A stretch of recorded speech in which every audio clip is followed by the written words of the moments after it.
I'd like to introduce Sam Frankel, moderator of our first panel, PEPSO Case Studies, Employment Precarity from Different Angles. Sam is the project coordinator of the PEPSO project, member of Case Study 1, and he also teaches at the McMaster University School of Labor Studies. Sam?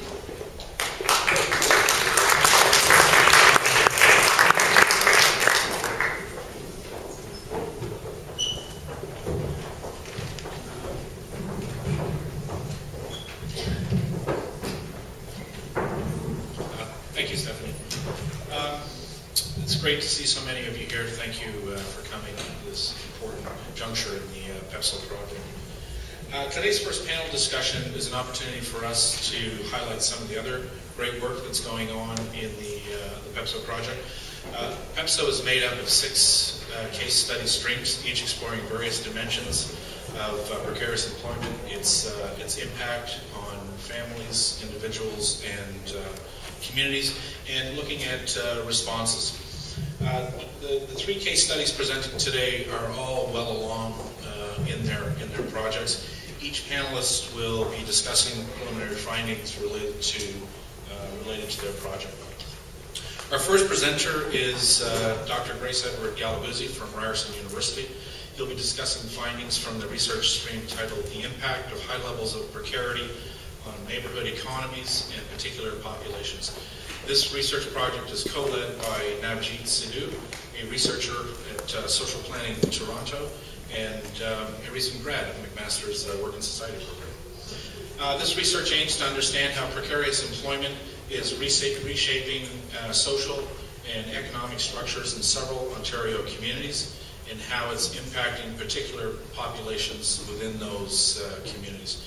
Grace Edwards' presentation will focus on findings related and emerging to several photo voice projects conducted in Toronto, the Peel region, and the City of Hamilton.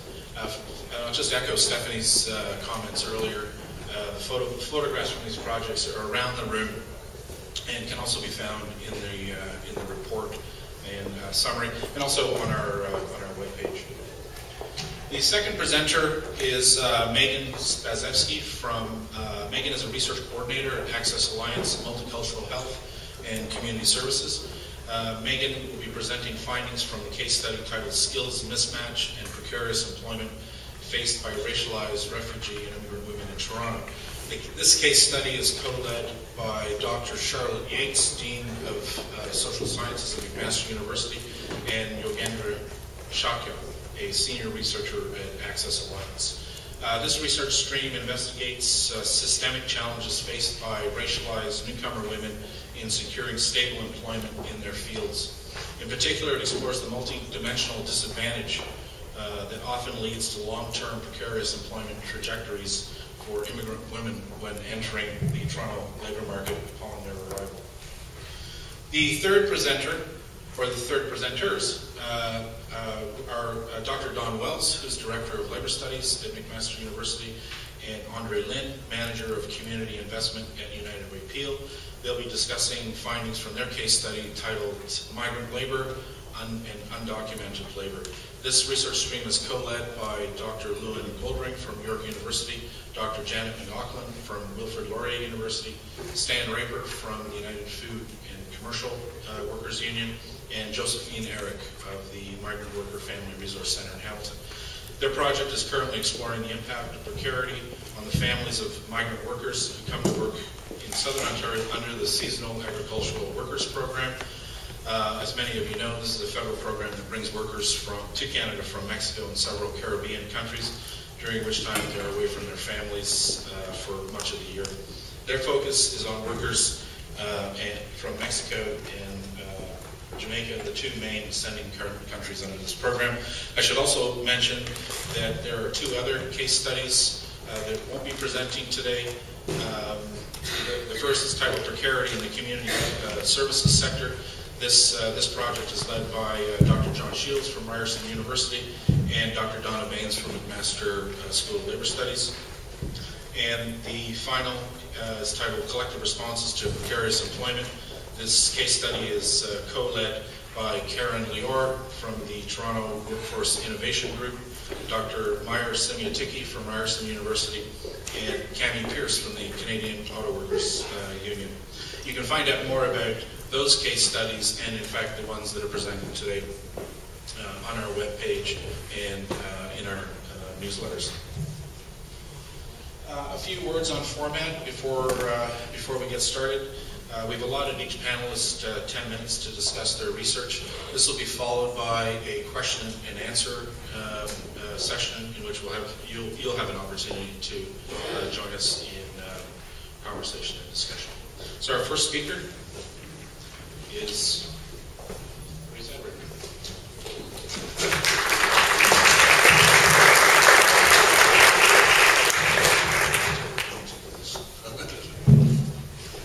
Thank you, Simon.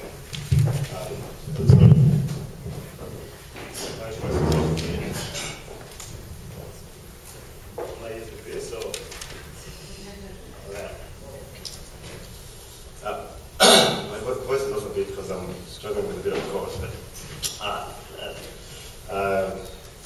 appreciate the opportunity to present on our case study and also the work that's gone into that case study. So I want to start by introducing the members of the research team for case study number 5.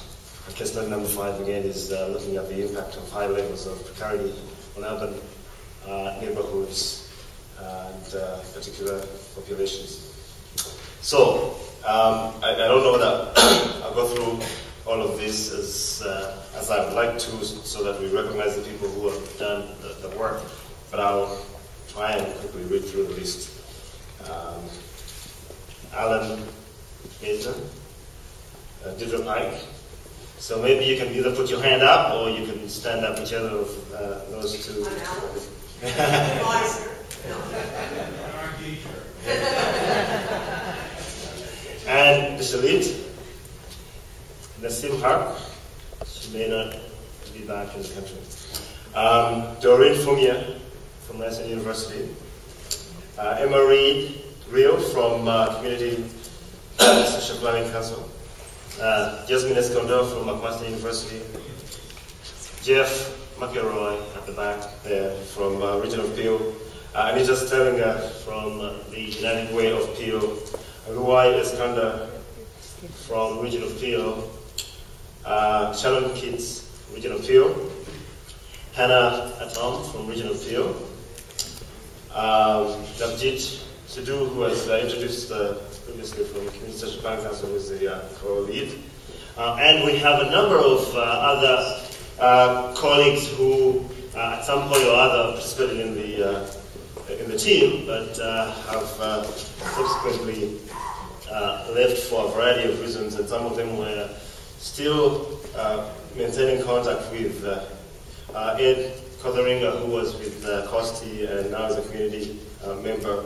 Samira Zafar, who's a community member formerly from Newcomer Women's Center. Namira Lalani, a community researcher. Ganwa Afak, who was from the Hamilton Social Planning Council, and Olga Lohasa from McMaster University. So the focus of our study was based on the proposition that work should be able to provide a livelihood with dignity.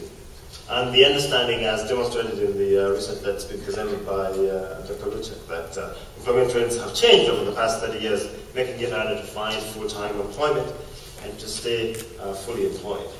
And an attempt at encouragement of the destabilization of the standard employment relationship patterns. The focus was on low-income communities and neighborhoods, but also middle-income neighborhoods, because of the understanding that the experience of precariousness is not exclusive to low-income neighborhoods. So in this research, we're seeking to explore the effect of these changes in employment on a sample of neighborhoods. Oh! You can't be serious.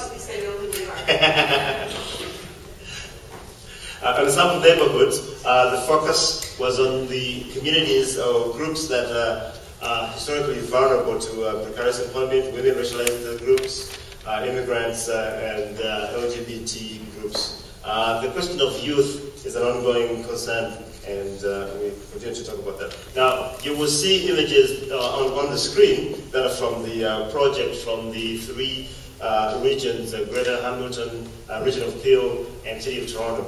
We essentially had 2 sites in each one of those regions. So data was collected using photo voice, and we will do a set of more in-depth, semi-structured interviews and focus groups with community members, with service providers, with business people, and with employers as part of the second phase of the project.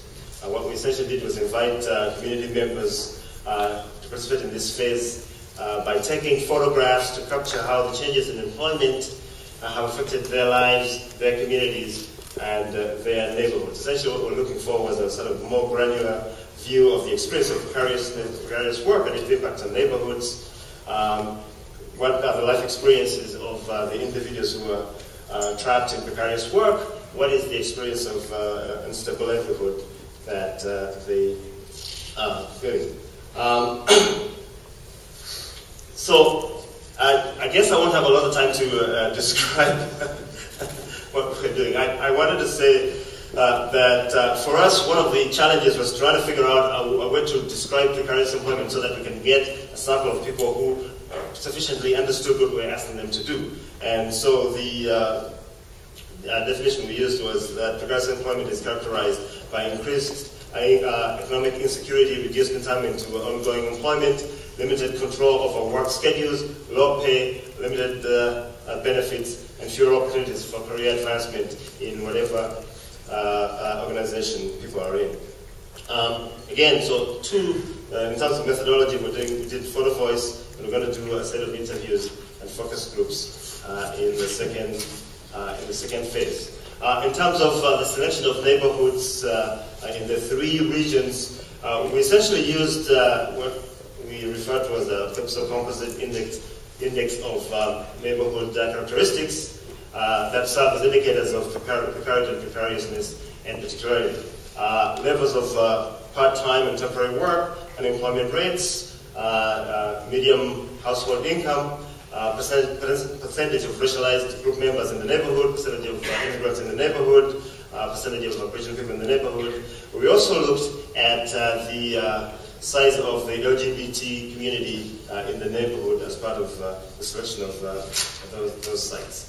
Part of the reason why we did photo voice is because we felt that photo voice was a non-threatening data collection method that allowed for community members some degree of independence and autonomy to tell their story, to be able to speak to us directly about what their story is. They're making decisions as to what the stories were that they wanted to tell. So, 2 sites in Peel, Cooksville, and Springdale, 2 sites in Toronto, Downtown East and West Mount Dennis, and 3 sites in Hamilton, Riverdale West and Riverdale East, Butterfield, and Stony Creek.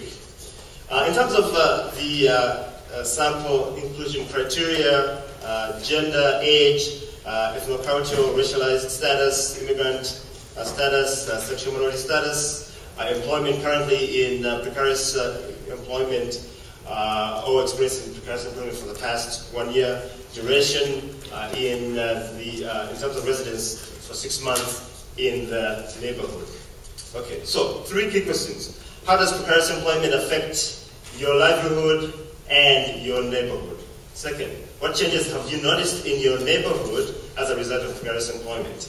And third, what resources are available in your neighborhood for people experiencing precarious conditions? What are some of those resources that are resources of resort?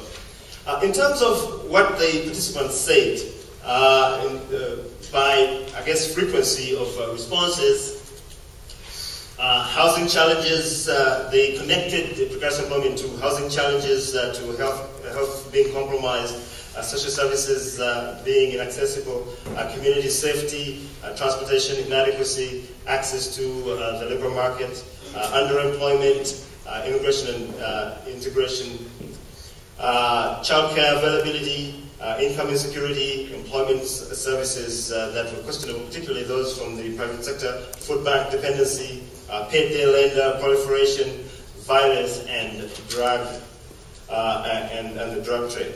There were also a number of others that were not as prominent or frequent, including cost of living, rising discrimination against immigrant and sex workers, racism in employment, income inequality, particular forms of neighborhood change, food insecurity, stress and frustration, businesses leaving the neighborhoods, environmental degradation, addiction, deindustrialization, and urban decay. So precarious, I guess I have a minute, right? So precarious employment was clearly prevalent in the neighborhoods that we surveyed. Participants defined that experience by the changes in the types of work that they did, from permanent to contract or temporary, irregular schedules of work, low pay. They discerned the impact within their livelihood as well as their neighborhood, so both at the individual level, but also at the neighborhood level. Higher preference of precariousness amongst immigrants, racialized group members, women, LGBT members, shifts in types of business activities, from industrial to retail, from factories to dollar stores, from close proximity to jobs that were at a distance. Let me just say a couple of things and then I'll stand down. One is that although the preponderance of the conversation was around the negative impacts of precariousness, we found that there were people who looked at precariousness as being a mixed blessing, that they were able to spend more time with their children, particularly the issue of spending time with their children, or volunteer in activities that allowed them to get into other forms of employment. We also found the question of change as important. Okay, so there's a distinction between low-income and middle-income communities. One of the things that we saw in the middle-income communities was the extent to which there was hidden poverty in the middle-income communities, and that people were abandoning their middle-class dream. And there was a significant amount of food insecurity, but that could not be addressed as effectively because there are not enough food banks in the areas. Okay, so next, I want to share with you the next step. So we've already had three photo voice exhibits in Hamilton, in Peel, and we're having one on Wednesday in Western Mount Dennis at the James Street Hub. And we'll have another one in September at the Peel Art Gallery and Museum and Archives in Brampton. A couple of questions that have come up. What levels of awareness of precariousness amongst business people would make a difference in terms of how they address the questions of precariousness? And I think we are going to pursue some of those questions. What is a number of questions that have been generated? The issue of the accuracy of how we define neighborhood economies is another one. Thank you very much.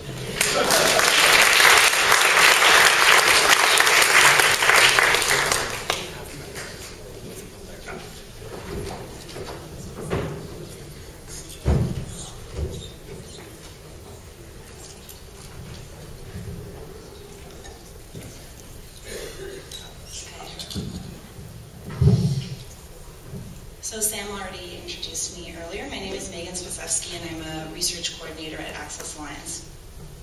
So at Access Alliance Multicultural Health and Community Services, we led one of the 6 case studies as part of this overall project on precarious employment and poverty.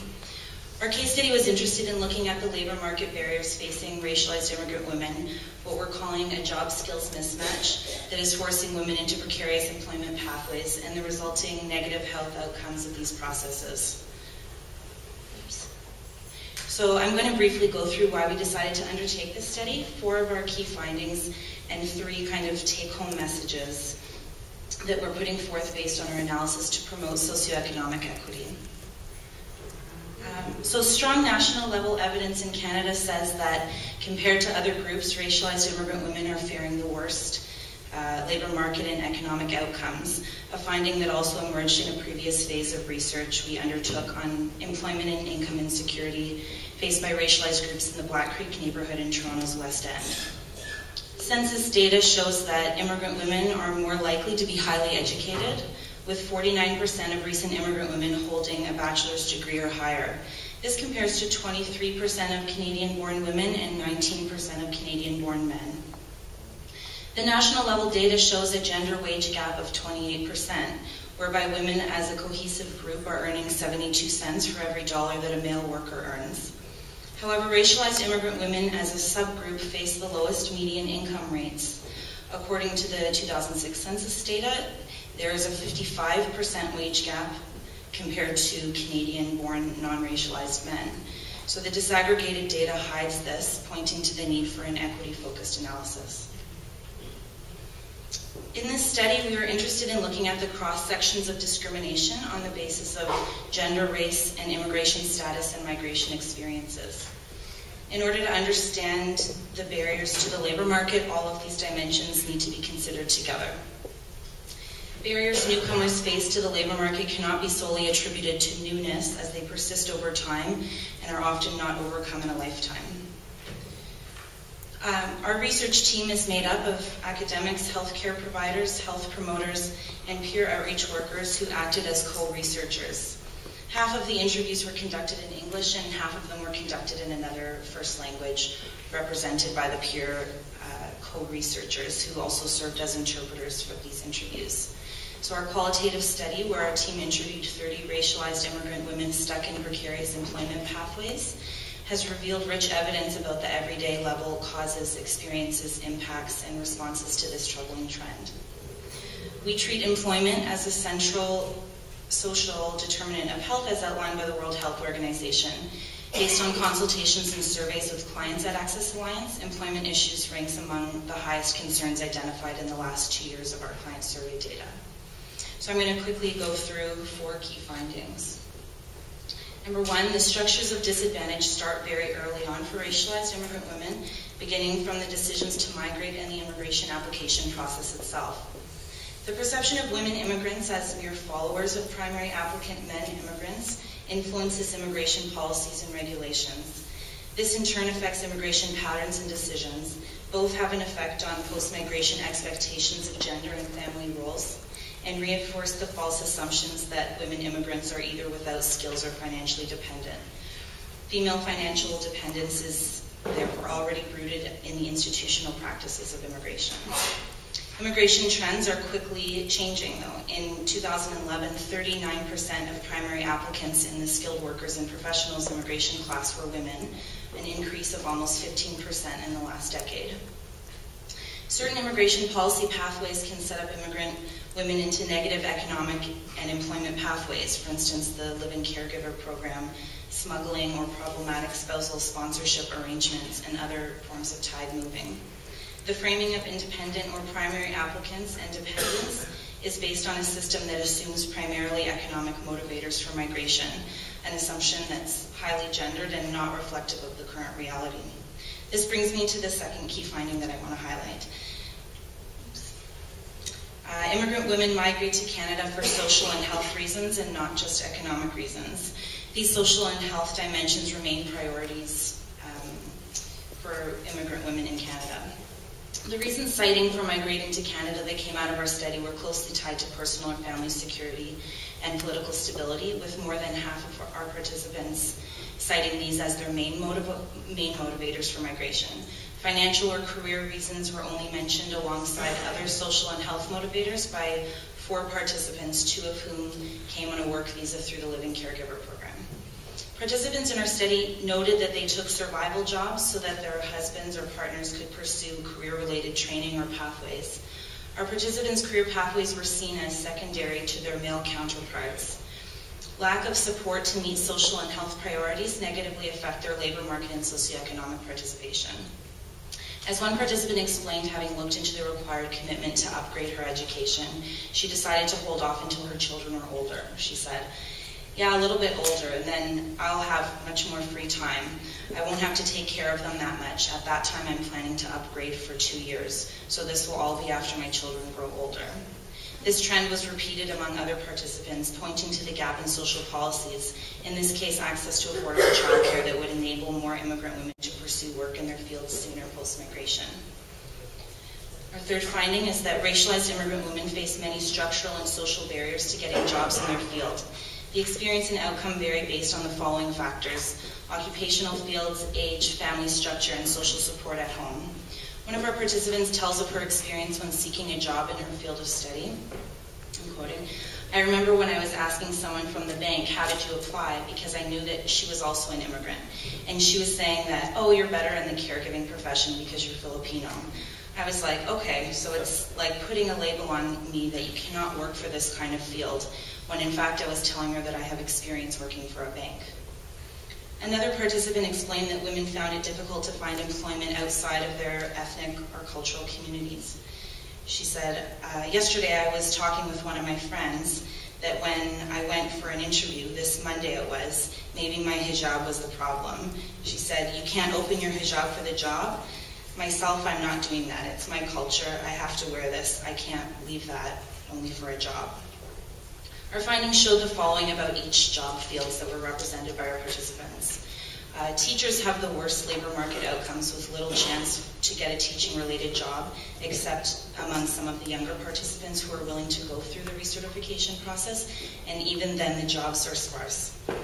Healthcare professionals end up doing low-paying frontline type of work and or get stuck for long periods of time doing unpaid healthcare-related volunteer work. Many of these volunteer posts will never lead to a paid position. For example, hospitals employ volunteers in many capacities with overqualified, sometimes medical professionals doing unrelated work, but they're able to retain them as volunteers because of their desire to keep in close proximity to the health environment. Immigrants with experience in social services, community development, and other NGOs take up frontline settlement types of jobs, but their unique set of skills are not readily transferred to the Canadian context. Business and administrative professionals have readily transferable skills, but end up in part-time and non-permanent type of administrative jobs. And finally, the low-skilled women, particularly refugees, get pushed into often unstable and unsafe factory work from the very beginning, with little prospects and support to improve employment career outcomes. So the last finding I want to highlight is that racialized immigrant women face many barriers to re-entering the labor market and may face lengthy periods of unemployment in between two jobs or due to an absence due to childbirth or childcare. Participants in our study stated less willingness and ability to stay in unfavorable jobs than some of the men in a previous phase of research.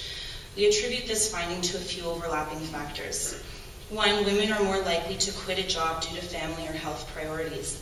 This is enabled when her income is not framed as primary or when her role is framed as dependent at both the state and family levels. One participant says the following about this trend. I didn't grow like I was supposed to emotionally. I deprived myself to be the woman that I could be in the workforce just to keep the family together. Ironically, I chose that to keep everybody happily together, and at the end it didn't work, so it affects me emotionally. And number two, our participants had an astute understanding and awareness of the effects their mental state had on their overall health, citing stress at work or due to work conditions as having both immediate and long-term health effects. More than their male counterparts who report on physical health injuries from precarious working conditions, our participants attributed their health concerns, including anxiety attacks, diabetes, high blood pressure, and cancer, to the high levels of stress they are exposed to due to their work conditions and responsibilities at home. Responsibilities in the home, unlike male roles in the home, are closely tied to identity and reproduction of womanhood and motherhood, something that many feminist authors have written extensively about. So I'm just going to end with these three key messages. Enabling racialized immigrant women to find good jobs should be considered a top policy priority, starting with gender-sensitive immigration and settlement policies. So immigration needs to be reframed as a tool for nation building, not just a means to meet short-term labor and market needs. Structural barriers to secure jobs faced by racialized immigrant women need to be addressed through more responsive, reflective, and equity-driven policies and programs at both the government and community levels. and a holistic model of care that considers employment outcomes, social integration, lifestyle, mental, emotional, and physical health concurrently works best to meet the needs of newcomers. These solutions will only be realized when we involve marginalized communities in leadership capacities in research and policy making. Thank you.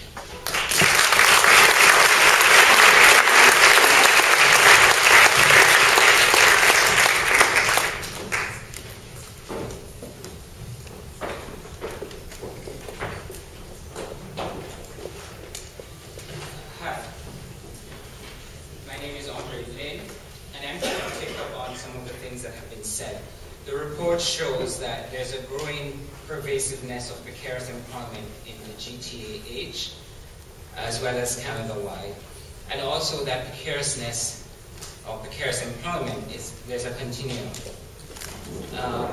Megan also pointed to the issue of the change in immigration regulations. If I can just get this word.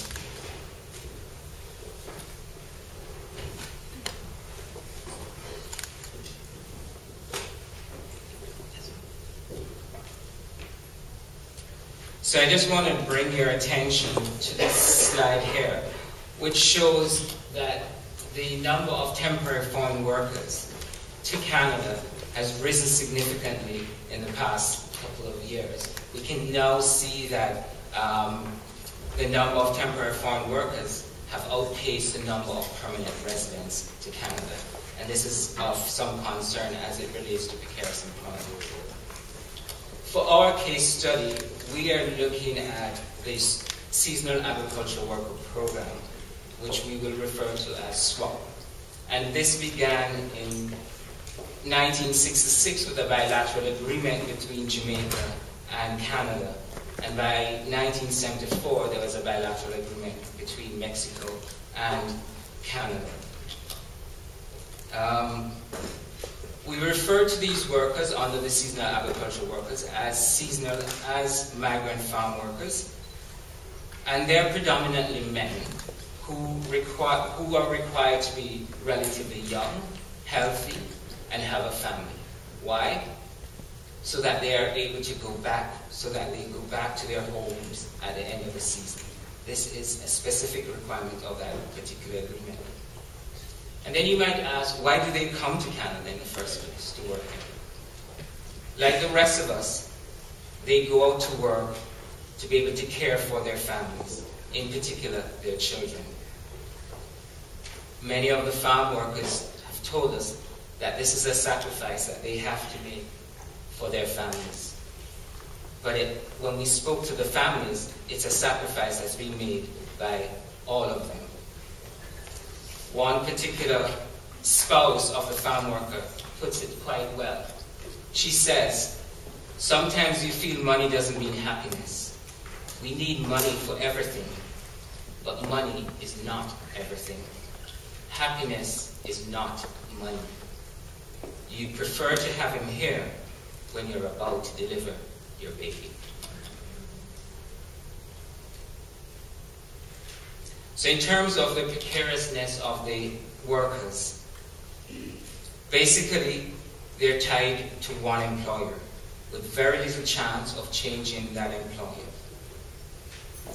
And that has an impact on their ability to work.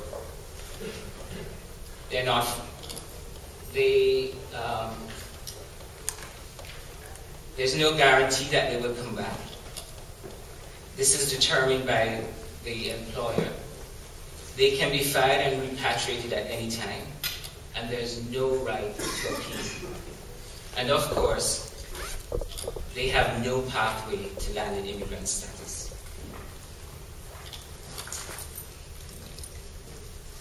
They also don't have many rights. In particular, they pay into EI and CPP. Just recently, they were able to get under the EI parental benefits. This has now been taken away from them. So they basically don't have any rights. I'm going to turn over to my colleague Don to follow up on the presentation.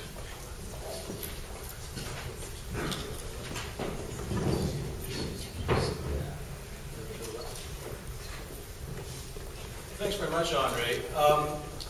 One of the most striking things that emerged from the interviews that we did with workers and their families, and they told us this over and over again, was that these repeated separations for long periods of time, 7, 8 months of the year, was damaging their family cohesion. And the damage varies from, let me just move this a little forward.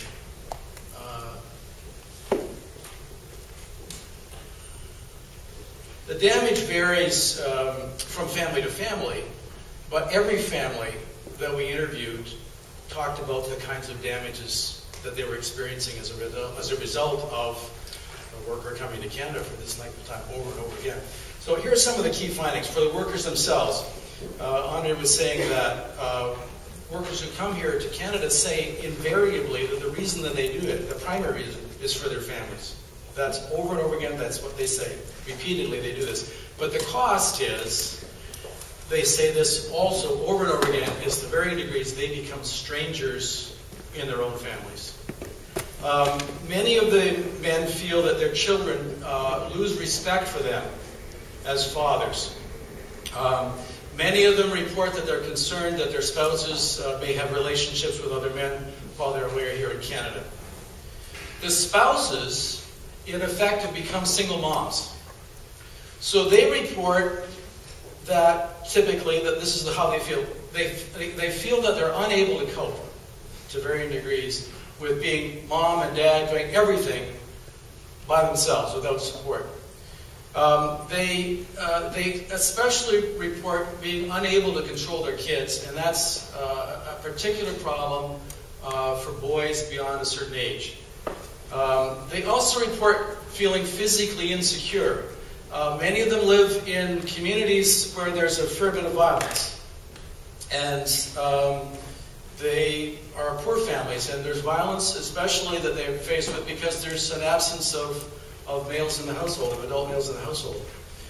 They report loneliness. Many of them report anger toward their husbands. And in some of the cases, we found that families were broken up. The children often report feeling that their fathers are to varying degrees estranged from them. Some of them report feeling sick and depressed whenever the father leaves to go to Canada. And again, there's also a very consistent report about feeling physical insecurity. We interviewed teachers who were able to compare the kids whose fathers went to Canada with the students whose fathers remained at home. So we got a comparison. They said overall, the kids whose fathers come to Canada do less well in school, drop out earlier, show more aggressive and also fearful behavior. Boys tend to start drinking and doing drugs earlier and joining criminal gangs. The starting age for this seems to be about age 12, grade 6. Girls tend to become pregnant earlier, again starting about grade 6. And some of the kids need psychological counseling in the school system. Again, disproportionate for the kids whose fathers are in Canada.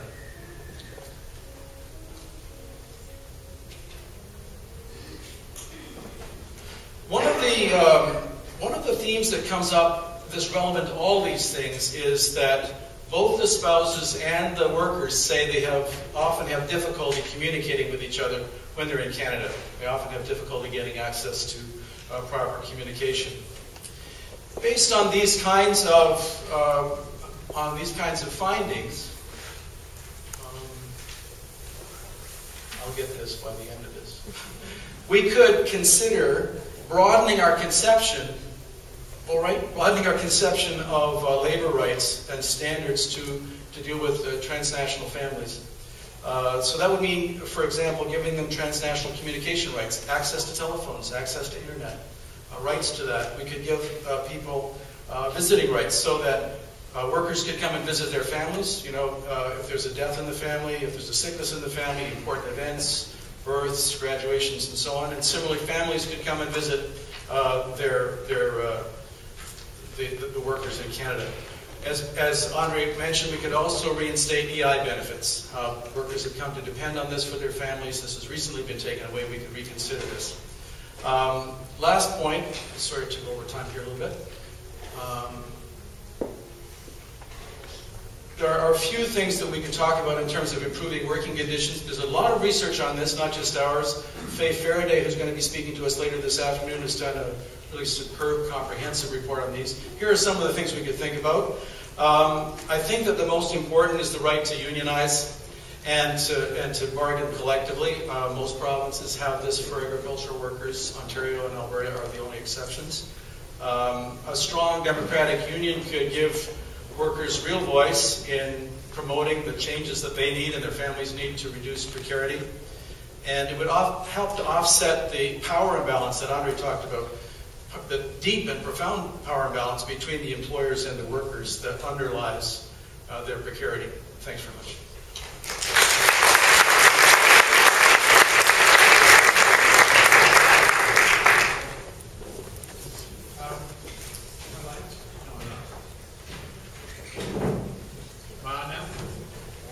Okay, good.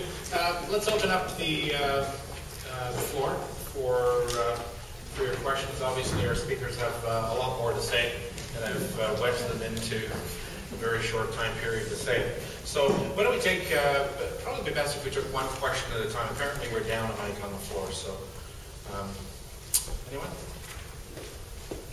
If we have the first one right at the back against the bleachers, and then the second one, yes, in front. And please identify yourself and who you're directing your question to.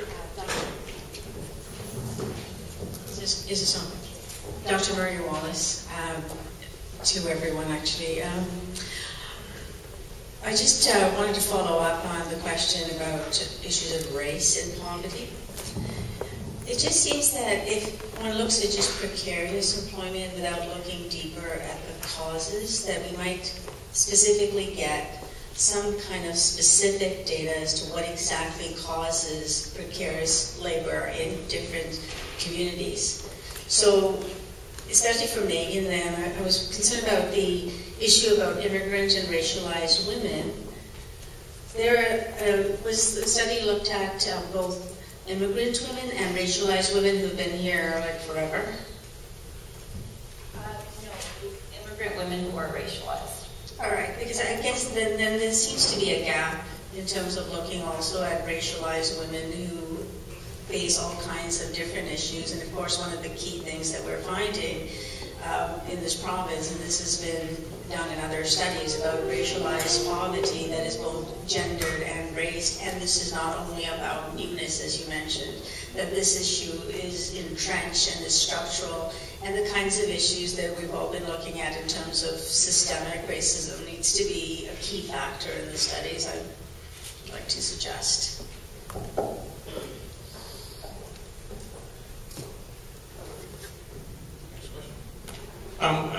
Tim McGuire, President of QP Local 79, representing the City of Toronto, Inside Workers, and others. I want to ask a question specifically about the point that was raised in the last speaker, which was about the importance of collective bargaining.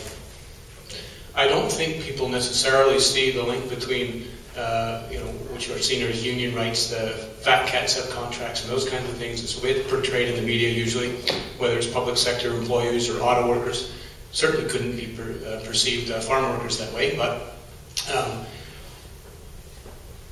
the link is there, and we have at every level of government, from City of Toronto in our last round of negotiations, 2012, we have what's happening at the provincial government in the education sector and what's being threatened elsewhere. We have the federal government legislating contract conditions through arbitration, legislating back to work outside the public sector itself. What's the answer then in terms of trying to get that linkage out there to understand that the place of collective bargaining in terms of maintaining at least some semblance of non-precarious work and the role that really plays in raising everybody's standards, or at least protecting everybody's standards?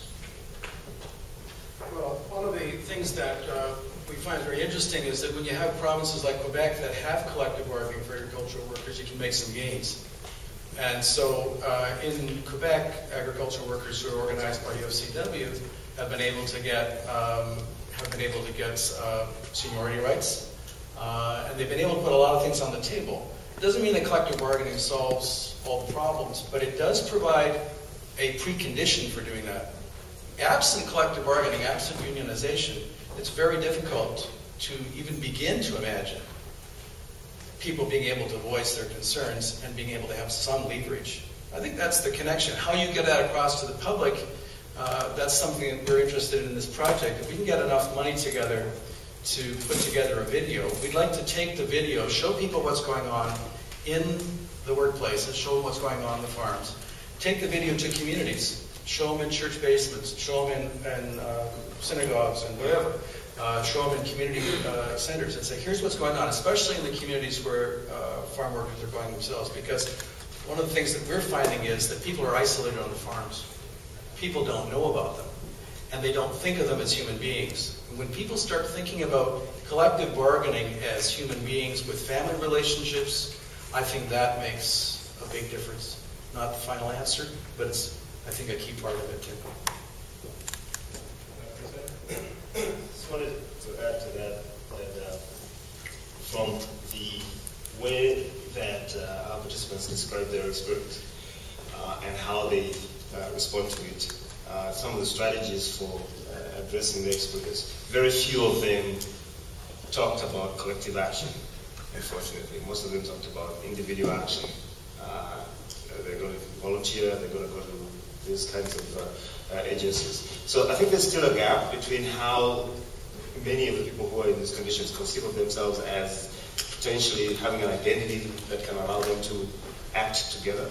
And I think that the question is whether the closing of that gap involves organized labor and unions reaching out to those populations, or whether we're going to rely on some of the emerging institutions like workers' action centers and workers' associations to try and help close that gap. Because I don't think that unless and if we do that, the question of whether organized labor is the solution or response is as realistic as it needs to be. Next question. Yeah, good morning. Thank you. My name is Multi Sarge, President of the Brampton Mississauga District Labor Council. I want to thank the panelists and Wayne, known Wayne for a long time, for doing such good work. But I want to find out if, with all this that we're getting, if we can put this together, number one, to make it an election issue, and number two, if we can find out what are the domino effects down the road with all this precarity in our workplaces. Because, we see our governments building more jails now. There are studies that are out to prove that the person in precarious work or in low income, what type of health care they maintain. And, all these pressures on our social fabric of society, our healthcare system, our jails and so on. In the long term, this would cause a domino effect, and it would multiply and have serious consequences for society in the long run. So we need to bring this forward and let the politicians know that they need to bring some legislation into the workplace. Bring legislation to show that, like what is happening in Germany, for example, you have to pay into the pensions of the workers. You have to give them their vacation. You have to pay into their health care. Like what happened in Maryland recently. Maryland passed a law where Walmart have to pay into the health care system because they found that Walmart was getting on the health care system, and it was causing the state a lot of money. So we need to push for legislation for this to happen.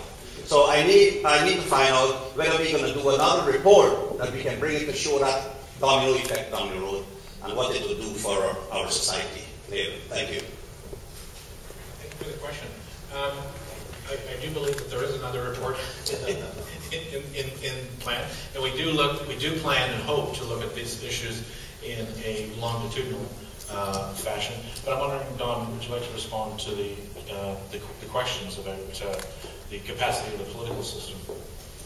It's really important what you said, because we know that the increasing inequality we've been seeing, and Wayne was talking about for the last 20 years, not just here in Southern Ontario, but across the OECD countries, the rich industrialized countries, is leading precisely to the kinds of conclusions you were talking about. It's leading to increased incarceration levels. It's leading to increases in psychiatric admissions to hospitals, et cetera, et cetera. There's a wide range of these. I recommend, I don't know if you've had a chance to look at this. It's been out now for a couple of years. A book called The Spirit Level. Have you heard about the book called The Spirit Level? This documents the strong correlations between rising inequality and these kinds of issues. Rising inequality within countries in terms of income. I recommend it to you highly, and it deals precisely with the question that you're raising, and it puts the precarity issue, I think, in the context that we need to think about. The gradual dissolution of the ties that bind the society together. I just want to add that one of the challenges that we're going to face as this process has become even more normalized is the question whether we can translate these jobs into quote-unquote good jobs, and what that actually means, what it means to translate jobs that are highly precarious into good jobs, because historically that's part of the process by which we have been able to ensure more stable livelihoods. So it's possible to translate jobs into good jobs. The question is whether through legislative means or through institutional arrangement within the labour market itself, we need to find a way by which we translate these jobs into good jobs. We have time for one or two more questions.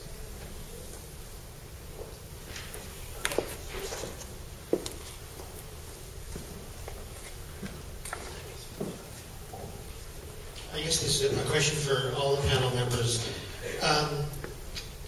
Given some of the comments that have just been made from the floor, I was wondering to what extent each of the initiatives is engaging a conversation around economic literacy, because so much of what is happening now with what's called financial literacy is bringing about an understanding on the part of each individual that is something that they have to pull themselves out by their own bootstraps. It's something that they're facing personally and individually. Whereas there's little being done in the area of economic literacy, understanding systems, taxation systems, economic principles, in terms of understanding that there are many other options than those that are being offered under the austerity era agenda. So is that part of the conversation being engaged in each of the projects?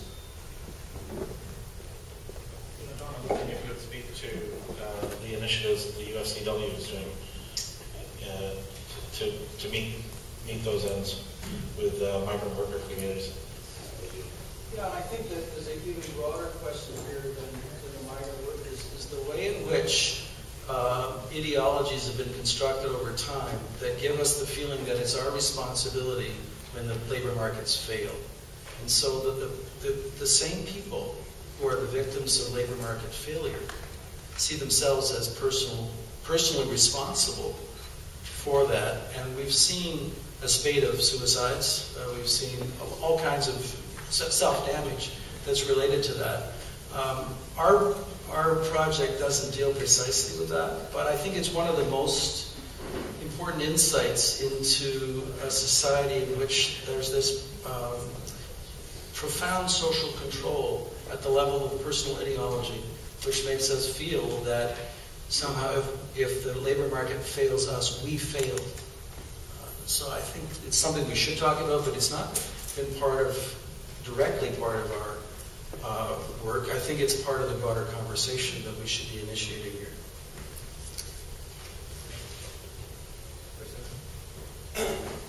So in the images we have around, you see some images of people who have essentially assumed the responsibility for not being able to get stable employment, and they're moving. They're selling their homes, they're deferring their dreams. Some of them are immigrants who came here with a very clear sense of what their lives are going to be like. And I think that the question that I agree with Don, the question we have to ask ourselves is that to what extent do we have some kind of responsibility as a society to, at the very least, meet them halfway so that the burden of responding to precarity is not left to them alone. How are we going to respond at a collective level? How are we going to respond as a society to that reality?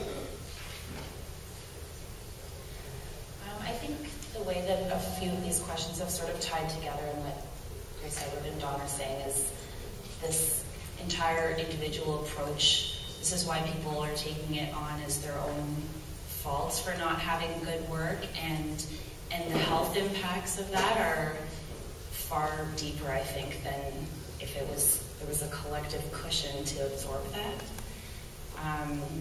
And to speak to an earlier point, the domino effect, the long-term effects are definitely felt in the healthcare system, and unfortunately, I think the trend towards more and more regressive immigration and settlement policies means that it's going to even have deeper effects in the healthcare system. We just got a couple things. One is an interesting comment we got from the exhibit in Peel, because someone suggested that maybe for people who are struggling with property taxes, because their incomes have come down substantially, maybe we could have a property tax holiday of some sort. It's something that we hadn't really thought about, but it's something in terms of tax policy that I think is important. The other thing is that to what extent do employers, let's not make this point again, to what extent do employers have a sense of the impact of the precarious processes that they are managing on the people in their communities and neighborhoods? And might there be a change in terms of their approach if they had greater awareness or more consciousness about these adverse impacts that we're documenting? We're going to try and explore that question in the second phase, where we speak to business people and employers and see whether there's an opening there for people to think outside of this context of individualism, think as community. Okay, we have time for one final question from the floor.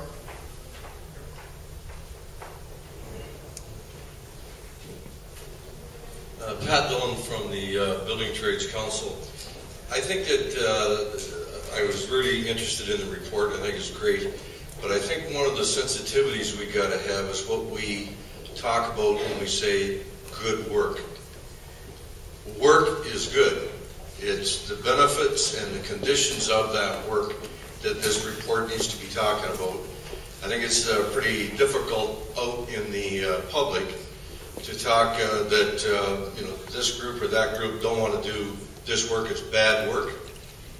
Work is good depending on your skill sets for performing the work, but you need the benefits and regulations and so on in place to give workers protection to do that work, whatever it may be.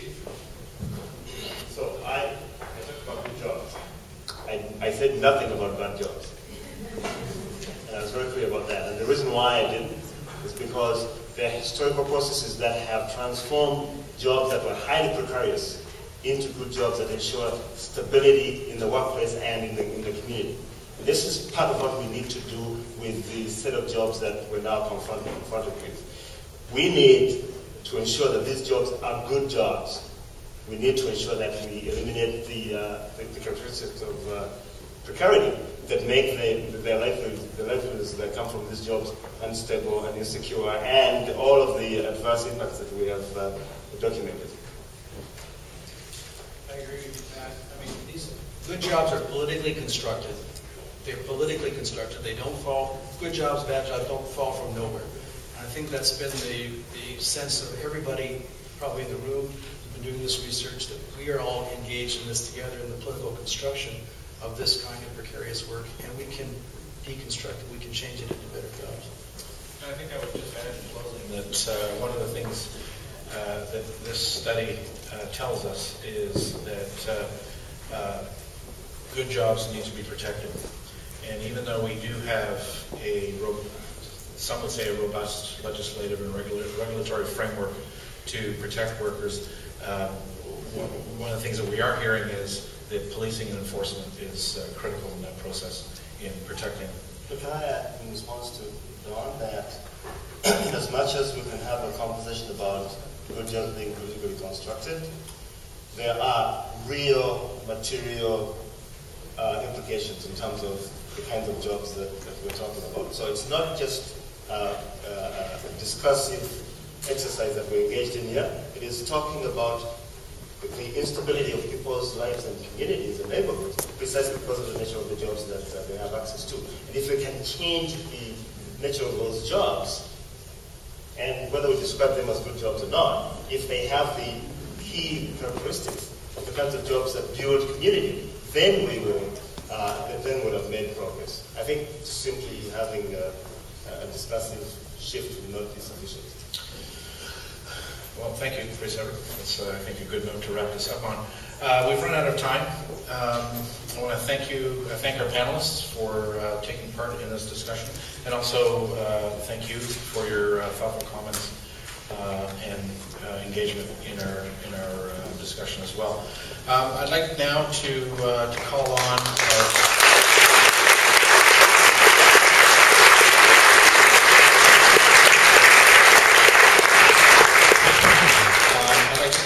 Susan Kaiser to introduce